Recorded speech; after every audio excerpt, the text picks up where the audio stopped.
Okay, so my third example is lust. This is a good one because I was a sex addict for years and I didn't think anything about it, right? I was ashamed of these things and I knew the dangers of what I was doing. It's like people, like I was having sex without a condom. I was having sex with a lot of women without condoms. I was having sex with women I shouldn't have had sex with. Now let's repeat this again. Um, God gave them over to a reprobate mind. A reprobate mind is someone with no moral compass to do those things which are not convenient. So you know these things aren't convenient. You know that what you're doing is a danger to yourself, but you do it anyway. And if you, I had a friend, let's just say a friend, who she hooked up with this guy. She was in a relationship and she went behind her boyfriend's back. She hooked up with this guy. This guy hooked up with her in a park. He was pleasing her with his fingers. You know what I'm trying to say. And he was also licking her chest. And she told me about this. And I was like, so dang, you cheated on your boyfriend? Didn't say it in a convicting way. I just asked her, so dang, you cheated on such and such? She got so angry and she stormed out the door. But before she did, she told me that that was not cheating. What she did was not cheating. Common sense, everybody knows that what I just described is cheating, right?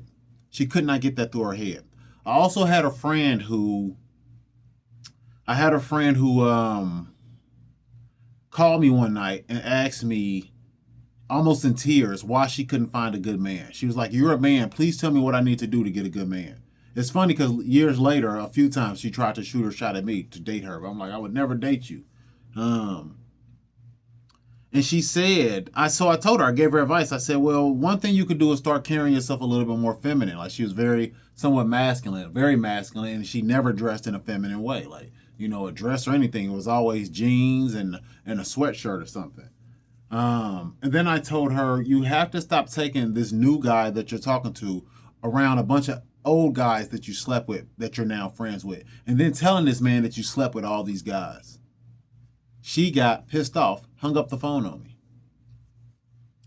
I shouldn't have to tell you that. And then I repeated this to another friend of mine who, of course, these two girls didn't know each other. And I told her about this situation, and she said, well, I'm with her. I do the same thing. There's nothing wrong with that. These were very lustful women. But for some reason, they did not have any common sense as to why that was not a smart thing to do with somebody that you're trying to date. That's common sense. Your common sense, your moral compass just goes out the window when God turns your heart cold. I'll give you another example. I just ended a relationship with this girl. This was a church girl, all right? I've been having a hard time finding a Christian woman, like a true Christian woman. It's hard, man, and I deserve it. I deserve it being hard because of my choices, man. I was a very lustful person. So this has been a hard battle for me, honestly, because I do want a wife. Anyways, this girl came to me one night when we were in the beginning of our relationship, and she said she just came from the club, the church girl, who's in church. I've seen her stand on the stage and preach to people. Had came from the club over to my house and said, I'm not going to lie, I just threw this ASS back on two ninjas, but I still came over here to you to spend time with you. This is what she tells me.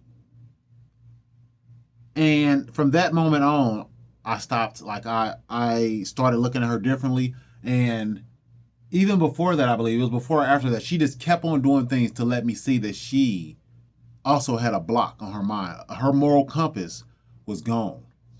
Her mind had been reprobated. So this is another example with lust, how God will throw you over to your sins. Remember, he named a lot of sins. He named